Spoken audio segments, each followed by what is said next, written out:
اعوذ باللہ من الشیطان الرجیم، بسم اللہ الرحمن الرحیم۔ الف لام میم صاد، کتاب انزل الیک فلا یکن فی صدرک حرج منہ لتنذر بہ وذکریٰ للمؤمنین۔ اتبعوا ما انزل الیکم من ربکم ولا تتبعوا من دونہ اولیاء قلیلا ما تذکرون۔ وکم من قریۃ اہلکناها فجاءها بأسنا بیاتا او هم قائلون۔ فما كان دعواهم إذ جاءهم بأسنا إلا أن قالوا إنا كنا ظالمين۔ فلنسألن الذين أرسل إليهم ولنسألن المرسلين فلنقصن عليهم بعلم وما كنا غائبين۔ والوزن يومئذ الحق فمن ثقلت موازينه فأولئك هم المفلحون۔ ومن خفت موازينه فأولئك الذين خسروا أنفسهم بما كانوا بآياتنا يظلمون۔ وَلَقَدْ مَكَّنَّاكُمْ فِي الْأَرْضِ وَجَعَلْنَا لَكُمْ فِيهَا مَعَائِشَ قَلِيلًا مَا تَشْكُرُونَ۔ صدق اللہ العظیم۔ یہ سورۃ الاعراف کا پہلا رکوع ہے۔ سورۃ الانعام تک یہود، نصارہ اور مجوس اور مشرکین مکہ، ان تمام کے جتنے مذمومات یا غلط تصورات تھے، قرآن حکیم نے ان کے تمام شکوک و شبہات کو دور کیا اور ابراہیم علیہ السلام کی ملت کی اساس پر نبی اکرم صلی اللہ علیہ وسلم کو جو حقائق کائنات بتلائے گئے تھے اور ان حقائق کی اساس پر جو احکامات دیے گئے تھے، ان کی طرف دعوت دی گئی، حجت قائم کی گئی کہ برحق دین اس زمانے میں صرف وہ ہے جو کتاب مقدس قرآن حکیم میں بیان کیا گیا ہے۔ اس لیے پیچھے گفتگو مکمل ہونے کے بعد کہا تھا ھذا کتاب انزلناہ مبارک، یہ بابرکت کتاب ہم نے نازل کی ہے، فاتبعوہ، اس کی اتباع کرو۔ اب جو مکہ مکرمہ کے گرد و نواح کے جتنے بھی مذاہب یا افکار و خیالات تھے، ان کے حوالے سے گفتگو مکمل ہو گئی۔ یہودی بھی، عیسائی بھی، مشرکین بھی، اور ایرانی مجوس جن کے اثرات مکہ میں پہنچے ہوئے تھے عمرو بن لحی کے زمانے سے، کسریٰ ایران کے جو اثرات موجود تھے۔ اب بقیہ اقوام عالم جو ان کے اطراف میں واقع ہیں، خواہ وہ دور دراز کے افریقہ کے علاقے ہوں یا ادھر ہندوستان اور چین کے بحر الکاہل تک کے علاقے ہوں، ان کے جو مذمومات اور خیالات اور تصورات کا رد کیا گیا ہے اس صورت مبارکہ میں۔ اس صورت کا نام ہے اعراف، تو یہاں اعراف سے گفتگو ہے۔ اعراف کے ذہنوں میں جو خیالات ہیں یا وہ جو جہالتیں ان کے نہا خانوں میں چھپی ہوئی ہیں، تو ان کو انسانی بنیادوں پر دعوت دی گئی ہے کہ آدم علیہ السلام سے لے کر اب تک انبیاء علیہ السلام کی تعلیمات کا مرکز و محور کیا رہا ہے۔ اس لیے اس میں واقعات انبیاء کے بیان کیے گئے ہیں۔ اس صورت مبارکہ میں آدم علیہ السلام سے واقعات شروع ہوتے ہیں اور آدم پر ہی اس صورت میں جا کر معاملہ ختم ہوتا ہے۔ جب آدم علیہ السلام کی اولاد سے میثاق لیا گیا تھا اور پھر آدمیت سے یہ بھی کہا گیا تھا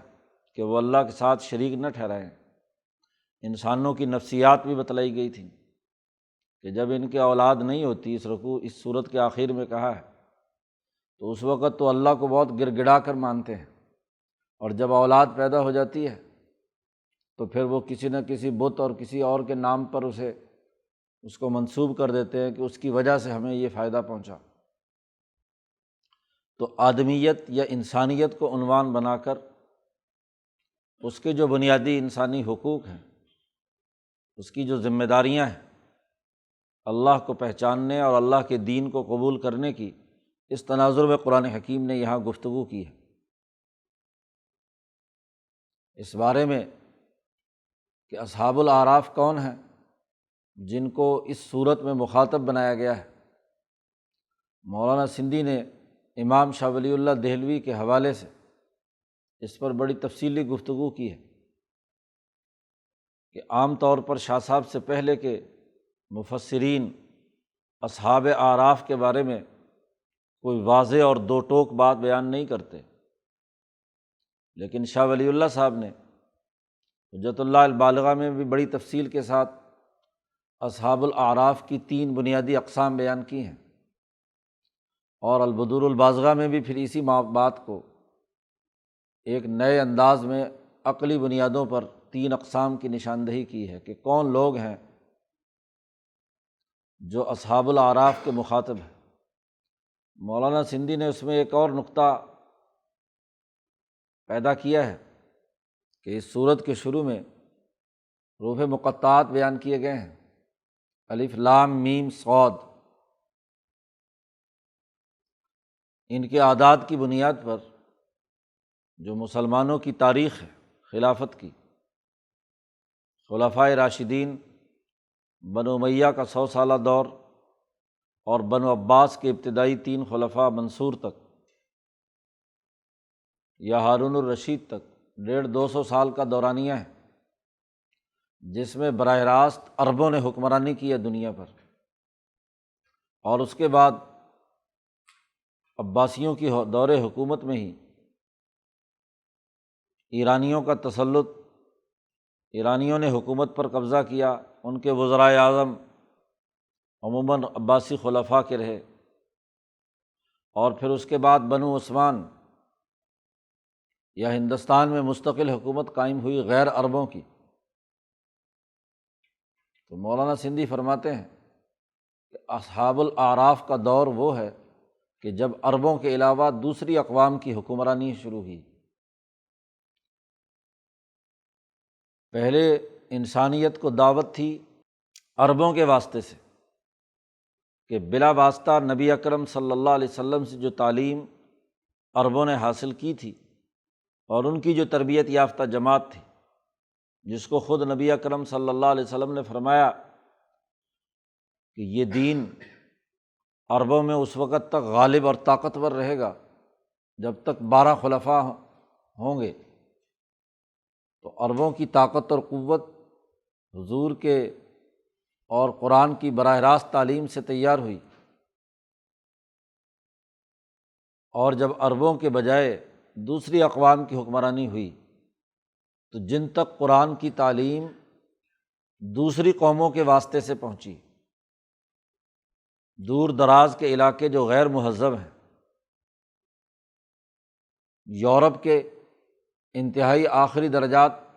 یا ہندوستان میں بحر الکاہل تک یا چین تک یا ادھر افریقہ اور ادھر دوسرے یورپی تمام ممالک میں، یہ بنو عباس کا جو بعد کا دور شروع ہوتا ہے یا بنو عثمان کا زمانہ آتا ہے، یہ ہندوستان میں محمود غزنوی اور اس کے بعد یہاں مغلوں کی حکومت، ان کے واسطے سے دین اگلی قوموں تک پہنچا ہے۔ تو یہ اصحاب الاعراف جو دور دراز کے علاقوں میں غیر مہذب علاقوں میں رہے ہیں، پہاڑی علاقوں میں، 3 ان کی اقسام مولانا شاہ صاحب نے بیان کی ہیں دونوں کتابوں میں، کہ جن کو براہ راست تعلیم نہ پہنچی ہو یا تو تبلیغی نہ پہنچی ہو، ان تک دعوت اسلامی پہنچی ہی نہیں، یا وہ جن کے پاس پہنچی تھی لیکن وہ اتنی بڑی زیادہ عقل نہیں رکھتے تھے کہ اس کا پورا نظام یا میکنزم سمجھ سکیں، وہ خود اپنی حکمرانی قائم کرنے کے قابل نہیں تھے، ان پر حکمرانی دوسرے لوگوں نے کی اور ان کی وساطت سے ان تک دین پہنچا، کچھ کو کسی درجے میں سمجھ میں آیا، کسی کو کسی درجے میں سمجھ میں آیا، یا پھر وہی جو عام طور پر مفسرین بیان کرتے ہیں کہ وہ اولاد بچپن میں جو فوت ہو گئی، انسان جو ابھی بالغ نہیں ہوئے، تو بہرحال تینوں اقسام میں وہ لوگ ہیں جن کا اپنا مستقل سیاسی معاشی نظام قائم نہیں ہوا اور ان تک دین اپنی کامل اور جامع شکل میں نہیں پہنچا، وہ اصحاب الاعراف۔ تو ان کو اب یہاں بواسطہ ان افراد کے، ان اقوام کے جنہوں نے دین براہ راست حضور سے سنا، یا حضور کی تربیت یافتہ جماعت عربوں نے جنہوں نے اس دین کو اپنا قومی دین بنا لیا تھا، ان کے واسطے سے سنا۔ تو جو واسطے سے تعلیم حاصل کرنے والے لوگ تھے، ان کے ذہنوں میں جو تصورات اور خیالات انہیں قرآن حکیم نے اس صورت مبارکہ میں سمجھایا ہے، انبیاء علیہم السلام بالخصوص آدم علیہ السلام اور موسیٰ علیہ السلام، ان کے واقعات کے ضمن میں ان کے مذمومات کو رد کر کے دین اسلام کی جو سچی تعلیمات ہیں وہ ان کے سامنے واضح کی گئی۔ اس لیے اس سورت کا آغاز بھی اسی انداز میں کیا گیا ہے، الف لام میم صاد، اللہ کی طرف سے نازل ہونے والا وہ نور جو اس مادی دنیا میں آ کر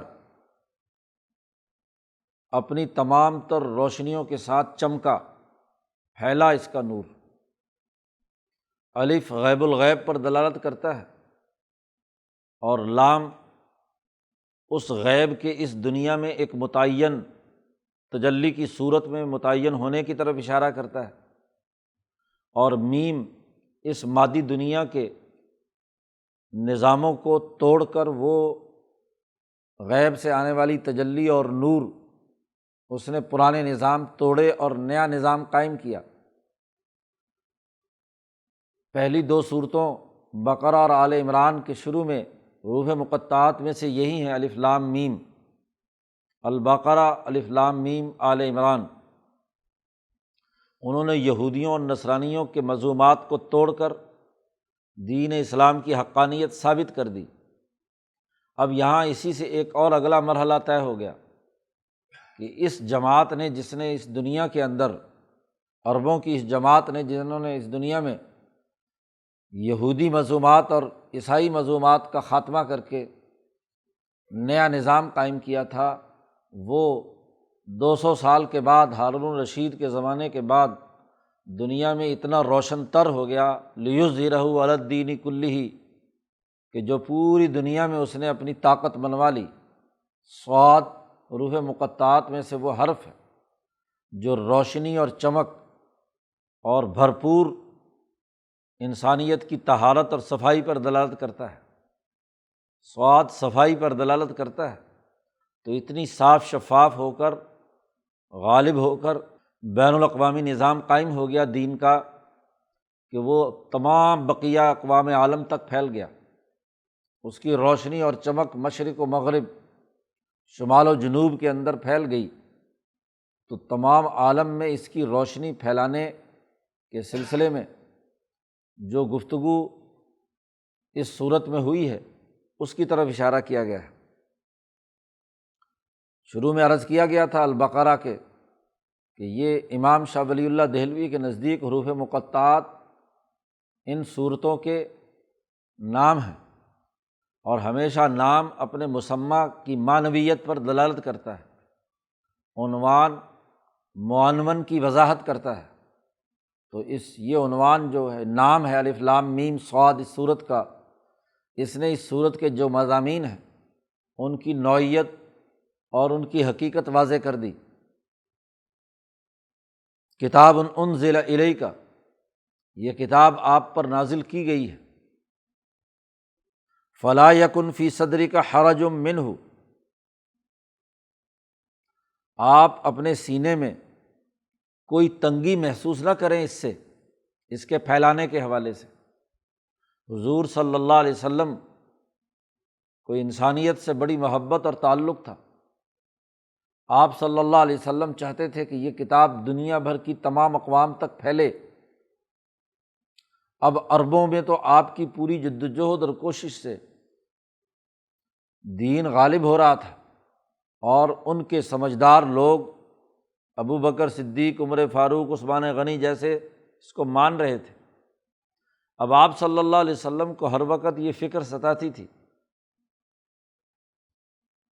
قرآن نے اس کا نقشہ دوسری جگہ پر بھی کہ آپ کو یہ اندیشہ رہتا ہے،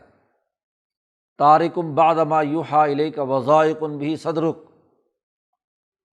کہ شاید جو کچھ وحی نازل کی گئی ہے اس کو وہ کوئی چھوٹ نہ جائے، یا جس قوم کی طرف، پوری انسانیت کی طرف میں مبعوث کیا گیا ہوں، کوئی قوم چھوٹ نہ جائے اس پیغام کے پہنچانے تک۔ اس کی وجہ سے آپ کے دل پر، سینے پر تنگی ہوتی تھی، پریشانی لاحق ہوتی تھی۔ تو اللہ پاک نے کہا کہ آپ مت گھبرائیے، ولا یکن فی صدرک حرج، آپ کے سینہ مبارکہ میں کوئی تنگی محسوس نہیں ہونی چاہیے اس کتاب کے پھیلانے کے حوالے سے۔ آپ کو تو اس لیے بھیجا ہے کہ لتنذر بہ، کہ آپ اس کتاب کے ذریعے سے لوگوں کو ڈرائیں، اور وذکریٰ للمؤمنین، اور یہ نصیحت ہے مسلمانوں کے لیے۔ جو لوگ حق کو قبول کرنے والے نہیں ہیں، ظالم ہیں، سرمایہ پرست ہیں، ان کو تو ڈرائیں، اور جو مؤمنین ہیں ان کو نصیحت کریں۔ آپ اپنا کام کریں، انشاءاللہ آپ کی تربیت سے، صحبت سے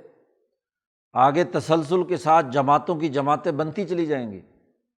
اور پوری دنیا میں بقیہ اقوام عالم تک بھی یہ پیغام پہنچے گا۔ آپ فکر نہ کریں، حضور کو تسلی دی جا رہی ہے کہ ایک ہی وقت میں ساری دنیا کو دعوت دینا مشکل ہے۔ دنیا میں جو چیزیں پھیلتی ہیں وہ ایک ترتیب کے ساتھ ہے، تو آپ اس وقت اپنے اندر کوئی تنگی محسوس نہ کریں، آپ مومنین کو سمجھائیں۔ اب مومنین آگے جو ہیں، یعنی مسلمانوں کی یہ جماعت، خلفائے راشدین، اور پھر ان کے تربیت یافتہ تابعین، تبع تابعین، انشاءاللہ یہ پیغام آگے منتقل کریں گے۔ آپ کی صحبت کے اثرات تمام اقوام عالم تک پہنچیں گے۔ آپ کے رنگ میں رنگے ہوئے مسلمان صحابہ اور تابعین، اور پھر ان کے بعد ان کی صحبت سے جو دنیا بھر میں علماء، محدثین، مفسرین،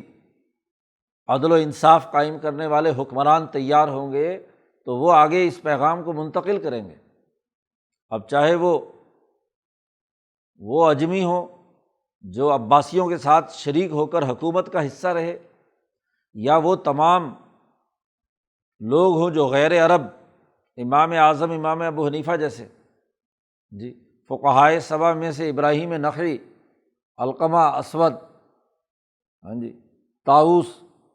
یمنی، ان تمام لوگوں کو دیکھو کہ انہوں نے کس طریقے سے بالکل بعینی ہی نبی اکرم صلی اللہ علیہ وسلم کی مکمل اور کامل اتباع سے دنیا میں یہ دین پھیلایا۔ یا ہندوستان میں یہاں کے علماء، فقہاء اور حکام نے محمود غزنوی سے لے کر بعد کے تمام ادوار تک، حضرت علی بن عثمان حجویری سے لے کر مجدد الفسانی اور شاہ ولی اللہ صاحب تک کتنے بڑے بڑے لوگ گزرے، جو باقاعدہ حضور کی سنت اور اس کی اتباع کی بنیاد پر انہوں نے اپنے نمونے سے لوگوں تک یہ پیغام دنیا کے کونے کونے میں پھیلا دیا۔ اس لیے آپ دل میں تنگی محسوس نہ کریں۔ اتبعوا ما انزل، اتباع کرو جو تم پر نازل کی گئی ہے تمہاری رب کی طرف سے یہ احکامات۔ اب اتبعوا مسلمانوں کو مخاطب کر کے کہا ہے کہ تم جیسے کتاب نازل کی گئی ہے اس کی پوری پوری اتباع کرو۔ ولا تتبعوا من دونہ اولیاء، اور اللہ کے علاوہ کسی کو اپنا دوست اور ولی مت بناؤ۔ لیکن قلیلا ما تذکرون، کامل اور مکمل نصیحت حاصل کرنے والے بڑے تھوڑے ہوں گے۔ علماء، فقہاء اور حکام عدل و انصاف قائم کرنے والی جماعتیں گو تعداد میں تھوڑی ہوں گی، لیکن یہ پیغام دنیا بھر میں ضرور پھیلائیں گی۔ قرآن حکیم نے کہا وَكَم مِّن قَرْيَةٍ أَهْلَكْنَاهَا، کتنی ہی بستیاں ہیں جو ہم نے تباہ و برباد کر دیں۔ فَجَاءَهَا بَأْسُنَا بَيَاتًا أَوْ هُمْ قَائِلُونَ، اچانک ان پر ہمارا عذاب آیا، بیاتن، یا تو وہ رات کو سوئے ہوئے تھے، بیات بیت سے راتوں رات عذاب آیا، او ہم قائلون، یا وہ دوپہر کے وقت میں قیلولہ کر رہے تھے۔ بے فکر ہو کر آدمی سوتا ہے، دوپہر کو بھی گھنٹہ 2 گھنٹے آرام کرتا ہے، خاص طور پر گرمیوں میں تو بالکل آرام اور سکون کے ساتھ کپڑے اتار کر لیٹتا ہے، اور رات کو بھی ایسے ہی۔ تو بے فکرے ہو کر لوگ سو رہے تھے، جب ان کے کرتوتوں کے سبب ان پر عذاب آیا، سیلاب کی شکل میں، پتھروں کی شکل میں، تیز ہواؤں کی صورت میں، جیسی جیسی نوعیت تھی ویسے ویسے کتنی ہی بستیاں ہم نے تباہ و برباد کر دیں۔ تو یہ دعوت ڈرانے کے لیے ہے، جو نہیں مانیں گے ان کے لیے سزا ہے، اور جو ماننے والے ہیں ان کے لیے ذکرہ ہے، نصیحت۔ فما کان دعواہم اذ جاءہم بأسنا، جب ہمارا ان پر عذاب آیا تو ان کا اس کے علاوہ اور کوئی جملہ نہیں تھا، الا ان قالوا، مگر یہ کہ وہ یہ کہتے تھے، خود اعتراف کرتے تھے کہ انا کنا ظالمین، بے شک ہم ہی ظالم تھے، ہم نے ہی ظلم کیا ہے۔ تو دنیا بھر میں جہاں جہاں سرمایہ پرست ہوں گے، جہاں جہاں ظالم ہوں گے، گناہ گار ہوں گے، ہم ان کو سزا دیں گے، اور اچانک عذاب آئے گا، اور جس وقت عذاب آئے گا تو خود ہی کہیں گے کہ ہاں واقعی ہم ظالم تھے، ہم پر یہ عذاب آیا ہے۔ آپ پریشان مت ہوں، یہ پیغام پوری دنیا تک پھیلنا ہے، اور ہر ایک ذمہ دار ہے اس کی۔ اسی کو نبی اکرم صلی اللہ علیہ وسلم نے فرمایا کہ الا کلکم راع وکلکم مسئول عن رعیتہ، خبردار تم میں سے ہر آدمی ذمہ دار اور سربراہ ہے، اور ہر آدمی کو اپنے ماتحت لوگوں کے بارے میں جواب دہ ہونا ہوگا۔ حتیٰ کہ حضور نے فرمایا حتی المرأۃ راعیۃ فی بیت زوجہا، یہاں تک کہ خاتون خانہ بھی جواب دہ ہے اپنے گھر کے معاملات کو چلانے کے حوالے سے، کہ گھر میں پیسے اس نے فضول خرچی تو نہیں کی، اولاد کی تعلیم و تربیت میں کوتاہی تو نہیں کی۔ مرد تو سارا دن کمائی کے لیے باہر ہے، عورت ہی وہاں گھر کی حکمران ہے، کھانے پینے اور بچوں کی تربیت، دیگر معاملات میں۔ حتی المرأۃ راعیۃ فی بیت زوجہا وہی مسئولۃ عنہا، وہ بھی مسئول ہے، اس سے بھی پوچھا جائے گا کہ اس نے کیا کام کیا ہے۔ تو قرآن نے ایک قاعدہ اور ضابطہ بیان کر دیا کہ فَلَنَسْأَلَنَّ الَّذِينَ أُرْسِلَ إِلَيْهِمْ وَلَنَسْأَلَنَّ الْمُرْسَلِينَ، ہم ضرور بھی ضرور سوال کریں گے، لام بھی تاکید کا ہے، اور نسألن نون ثقیلہ بھی تاکید کا ہے،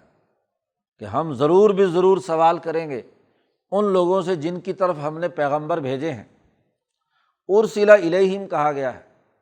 جن کی طرف دین کی یہ دعوت کا پیغام پہنچایا گیا ہے، انبیاء ہوں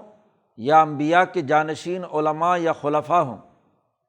اب ظاہر ہے حضور صلی اللہ علیہ وسلم کے بعد تو نبوت کا دروازہ بند ہے، اب باقاعدہ رسول تو نہیں آئے گا،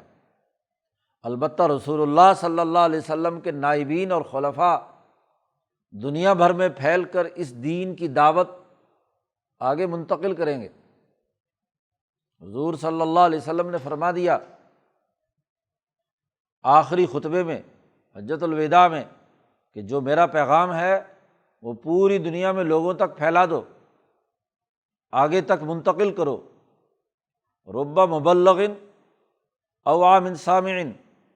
ہو سکتا ہے کہ جو پہنچایا گیا ہے جس کو پیغام وہ زیادہ سمجھدار ہو یہاں بات کو سننے والے سے، تو ہر سننے والے کی ذمہ داری ہے کہ اس کو آگے پہنچائے۔ فَلْيُبَلِّغُ الشَّاهِدُ الْغَائِبَ، حکم دے دیا کہ جتنے یہاں حاضر ہیں وہ غائبین تک پیغام منتقل کریں، پہنچائیں۔ تو جو بھی پیغام پہنچانے والا ہے اس سے بھی سوال ہوگا، اور جس تک پہنچا ہے پیغام اس سے بھی سوال ہوگا۔ ہم ضرور سوال کریں گے الذین ارسل الیہم، اور وَلَنَسْأَلَنَّ الْمُرْسَلِينَ، اور ہم ضرور بھی ضرور سوال کریں گے جی ان لوگوں سے جو رسول بنا کر بھیجے گئے ہیں، پیغام دے کر بھیجے گئے ہیں۔ قرآن نے دوسری جگہ پر کہا کہ ماذا اجبتم المرسلین، تم نے رسولوں کو کیا جواب دیا تھا۔ یہ سوال دوسری جگہ پر قرآن نے مزید وضاحت کے ساتھ بیان کیا ہے۔ اسی کو قرآن نے کہا کہ جن کی طرف پیغمبر بھیجے گئے ہیں ان سے بھی ہم سوال کریں گے ماذا اجبتم المرسلین، تم نے رسولوں کو کیا جواب دیا، اور رسولوں سے بھی پوچھیں گے کہ ماذا اجبتم، تمہیں کیا جواب دیا گیا۔ ہم ضرور بھی ضرور سوال کریں گے ان سے جن تک رسول پہنچے، ان کو پیغام دیا گیا، اور رسولوں سے بھی ضرور سوال کریں گے۔ فَلَنَقُصَّنَّ عَلَيْهِمْ بِعِلْمٍ وَمَا كُنَّا غَائِبِينَ، ہم ضرور ان کے سامنے ان کی تمام تر معلومات رکھیں گے۔ بعلم، علم جو معلومات ان سے متعلق ہیں ان سے پوچھیں گے بھی، اور ان کے سامنے انہیں آئینہ دکھائیں گے، ان کے قصے اور واقعات بتلائیں گے کہ انہوں نے کیا کام کیے ہوئے تھے دنیا میں، پیغمبروں کی بات مانی تھی یا نہیں مانی۔ وما کننا غائبین، اور ہم جب یہ کام کر رہے تھے دنیا میں ہم اس سے غافل اور غائب نہیں تھے، ہمارا پورا نظام حرکت میں تھا، ہر آدمی کی ہر بات ہم اس کی نگرانی کر رہے تھے۔ سوال کیا جائے گا، اور قیامت کے دن تمام کے اعمال کا وزن کیا جائے گا۔ والوزن یومئذ الحق، اس دن ٹھیک ٹھیک وزن کیا جائے گا، لوگوں کے اعمال کا میزان لگے گی اعمال کے حساب سے، اور ان عملوں کا تول ہوگا، کوئی بے انصافی نہیں ہوگی۔ ہر عمل کی ایک خاص تاثیر اور ایک خاص نتیجہ ہے، تو وہ نتائج مرتب کیے جائیں گے کہ کس کا عمل کس درجے کا ہے اور کیسا ہے۔ اب یہ طے شدہ ضابطہ ہے کہ فمن ثقلت موازینہ، جس کا وزن بھاری ہوگا، جن کے اعمال میں اخلاص و للہیت اور اپنی حقانیت اور سچائی اور عدل و انصاف کی بنیاد پر درست ہوگا، تو فاولئک ھم المفلحون، وہی لوگ کامیاب ہوں گے۔ جتنے بھی من خفت موازینہ، جتنے بھی ذوی العقول انسان ہیں پوری کائنات کے، کوئی عرب و عجم اور اقوام عالم کی الگ الگ کوئی تقسیم نہیں، جو بھی جس پر بھی انسان کا اطلاق ہوتا ہے، اور وہ کرۂ ارض میں جہاں بھی ہے،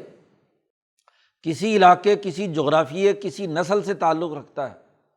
اصول اور ضابطہ یہ ہے فمن ثقلت موازینہ، جس کا وزن بھاری ہوگا، فاولئک ھم المفلحون، وہ کامیاب ہیں، بقا ان کے لیے ہے، ترقی ان کے لیے ہوگی۔ تو گویا کہ عالمگیر اور آفاقی انسانی قانون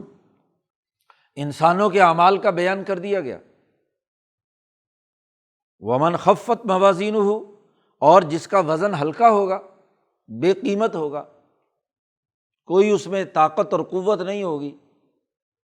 فاولئک الذین خسروا انفسہم، یہی وہ لوگ ہیں کہ جو خسارہ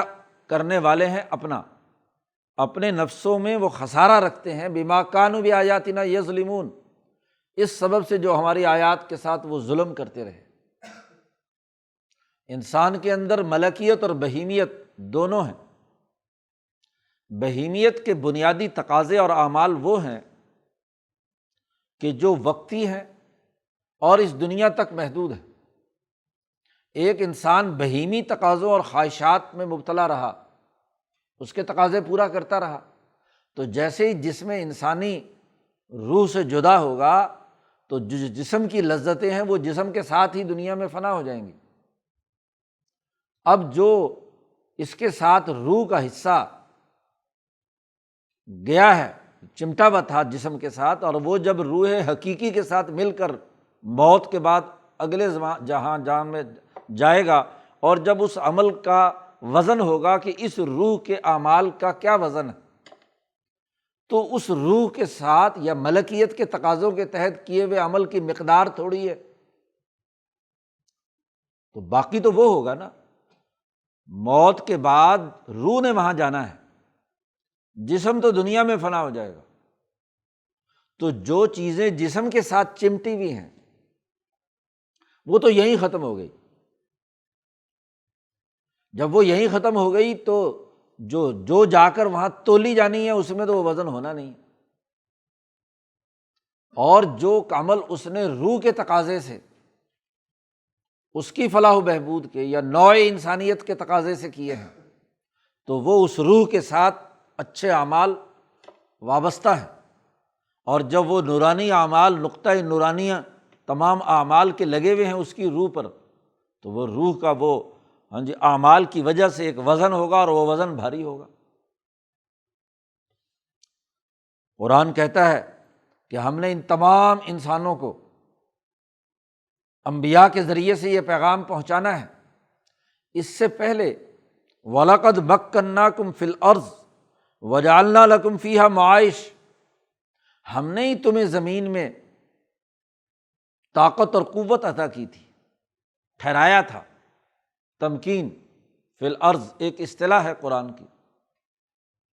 کہ کسی علاقے میں جو قوم بستی ہے اس قوم کی اس علاقے پہ حکمرانی، اس کے وسائل پر اس کا قبضہ، اس نسل کی سیاسی اور معاشی طاقت اور قوت، یہ تمکین فی الارض حکمرانی ہے۔ ایک آدمی ایک دھرتی میں رہتا ہے یا ایک ایسے علاقے میں رہتا ہے جہاں نہ تو اسے نسلی برتری حاصل ہے اور نہ اس کا آبائی وطن ہے۔ کسی دوسری قوم کا وطن ہے تو آدمی وہاں جا کر رہتا ہے تو سیاسی یتیم ہوتا ہے، اس کی سیاسی طاقت کچھ نہیں ہوتی، وہ معاشی طور پر بھی اس وہاں بسنے والی اقوام کا محتاج ہوتا ہے۔ اگر مزدوری بھی کرنی ہے تو ان کے شرائط پر کرنی پڑتی ہے، ان کی رضامندی سے کرنی پڑتی ہے۔ تو دوسری جگہ پر جاتا ہے تو اسے اس زمین پر، اس گاؤں پر، اس بستی پر حکمرانی حاصل نہیں ہوتی، وہ بیچارہ موالی ہوتا ہے، دوسروں کا محتاج ہوتا ہے۔ اور جو قوم آباء و اجداد سے ایک جگہ پر بسی ہوئی ہے، زمینیں ہیں، جائیدادیں ہیں، وہاں ان کے وسائل پر ان کا قبضہ ہے، ان کی سیاسی بات ان کے خاندان کی چلتی ہے، انہیں تمکین فی الارض حاصل۔ تو ہم نے تم کو سیاسی طاقت بھی دی زمین میں، اور وجعلنا لکم فیہا معائش، اور ہم نے تمہارے لیے زندگی بسر کرنے کے معاشی وسائل بھی دیے، یعنی معاشی قوت بھی دی اور سیاسی طاقت بھی دی۔ دنیا میں 7 بڑے بڑے اقلیم یا علاقے رہے ہیں، دنیا کے خطے، چین، ہندوستان، ایران، عرب، رومان، توران، افریقہ، یہ 7 اس زمانے کی کیا ہے 7 اقالیم مشہور تھی، اور ہر اقلیم میں ایک نسل کو، ایک قوم کو سیاسی اور معاشی غلبہ حاصل تھا، اس زمین کے تمام معاشی وسائل بھی اس کی گرفت میں تھے اور اس کی سیاسی طاقت بھی تھی۔ تاریخ پرانی اٹھا کر دیکھ لیجئے، 4-5 ہزار سال کی، ہزاروں سال کی ہندوستانیوں کی ہندوستان پر حکمرانی، چینیوں کی چین پر حکمرانی، ایرانیوں کی ایران پر حکمرانی، کیسے روم کی رومیوں کی روم پر، اور پھر ادھر قسطنطنیہ میں جو روما جدید ہے اس کی یہاں قسطنطنیہ اعظم کے زمانے سے حکمرانی، ادھر عربوں کی یمن میں اور پورے شام میں، اس علاقوں میں، افریقیوں کی افریقہ میں۔ تو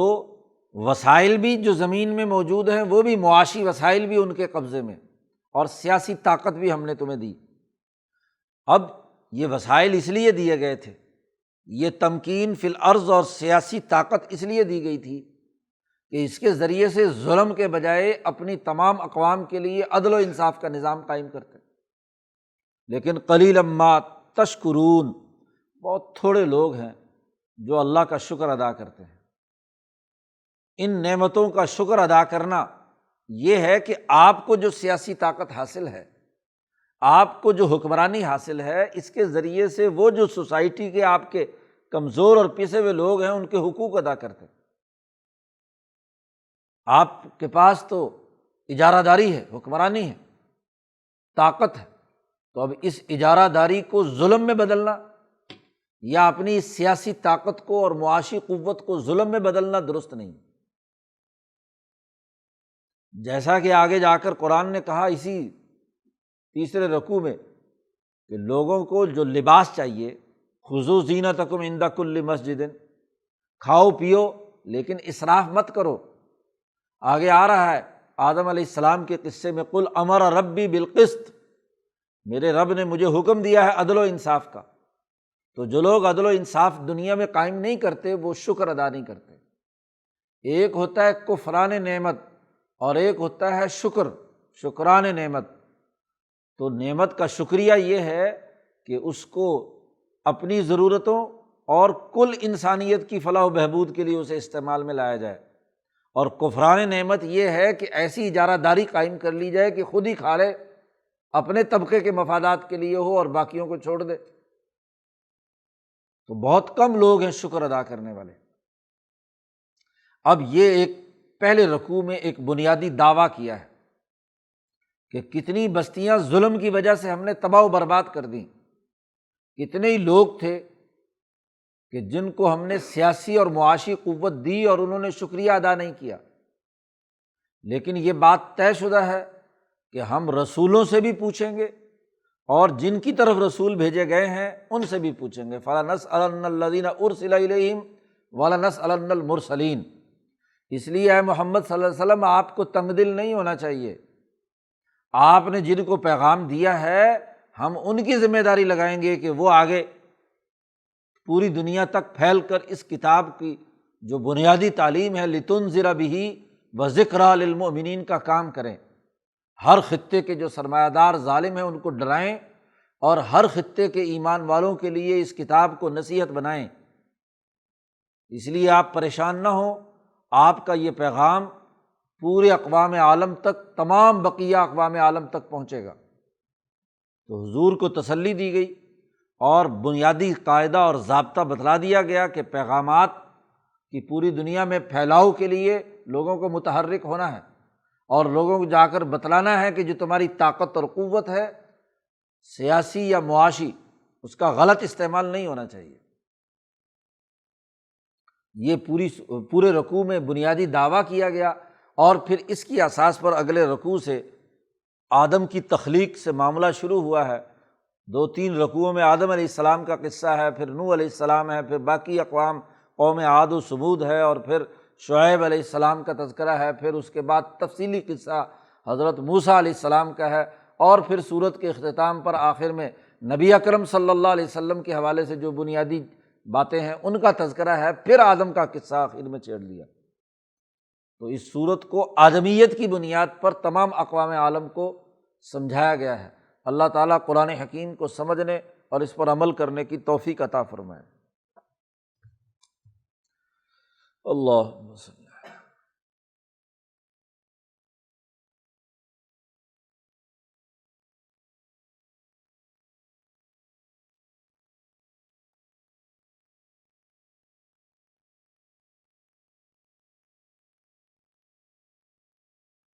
اجمعین۔